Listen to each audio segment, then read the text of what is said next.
Thank you, Brett. On to the hot rod final. Bill Nuzzo from Irwin, Pennsylvania in the near lane. Wes McCracken from Williamsport, PA in the far lane. The lowest of the rod categories, the dial-in here preset by the sanctioning body at 10.90 seconds. Looks like McCracken is out on top. Here comes Nuzzo. Can he get him? No! Wes McCracken, a 10.91 on that 90 dial. Nuzzo broke out, ran a 10.89. Boy, despite all the heat and humidity, these guys are still breaking out. On to our super rod final. Billy Moore here at the Holly Nationals. Right now, though, let's catch up with Brett Kepner. The heads-up 10.90 second category, NHRA's Super Street, IHRA's Hot Rod, indeed is one of the most popular in all of drag racing because of the so many diverse combinations you'll find in it. But let's face it, like every other category in the 90 divisions, it's pretty much a Chevy parade anymore. Awful lot of GM race cars. However, there are a few Fords. You'll see a couple of Mavericks, a couple of Pintos, and the occasional Ford Mustang too. Now, most of them use, well, at least a big block of some kind. But every once in a while, you'll find a small block something, including small block Fords. They're rare, but they're out there. But this one, Irwin, Pennsylvania's Bill Nuzzo, is probably one of the most unique you'll ever find in the 1090 category, because not only is it a minuscule 292 cubic inch small block Ford, it's mated to a manually shifted 4-speed transmission.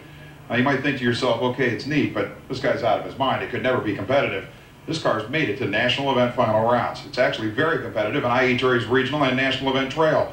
And the question remains, how in the world do you make an under 300 cubic inch Ford small block with a 4-speed competitive? Well, it's mostly in the cylinder heads. What's doing it for me, 351 Windsor cylinder heads.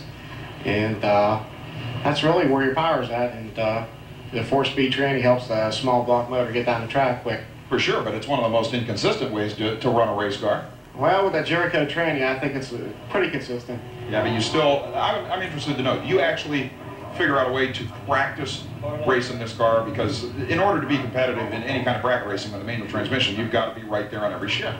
Well, we just use a shift light there, and it seems to be pretty much competitive with that. Like I said, that transmission is just so quick. It feels like an automatic to me. I don't even think about shifting. So. Now, where did the motor originate? Is this a 289 original combo or it's 302? 289 original combination. So it's actually, what would it be, 30 over? 30 over, yeah. Makes it 294, right. With two 4-rail carburetors on this thing, how much power are you getting out of a 294? We're looking probably about 500 horsepower. That's about it, I think. That's so much of a change from the detuned big block automatics that you see in this class, though. Well, I got to be different, yeah. You're ringing it out every pass. Absolutely, yeah. Do you run into a problem with the short wheelbase of the Mustang too? No, that handles pretty good, really. Yeah. How about track condition? Does it need a super sticky track to work correctly? No, with the size tires I'm using, really, it sticks really good at every track, and I could probably even use a smaller tire, but you know, it sticks pretty good with that big tire for that little motor. What kind of RPM at the finish line? About 8,400 we're going through. So it's not really destroying itself then? No, it's hanging in there. It's about at its limit, but.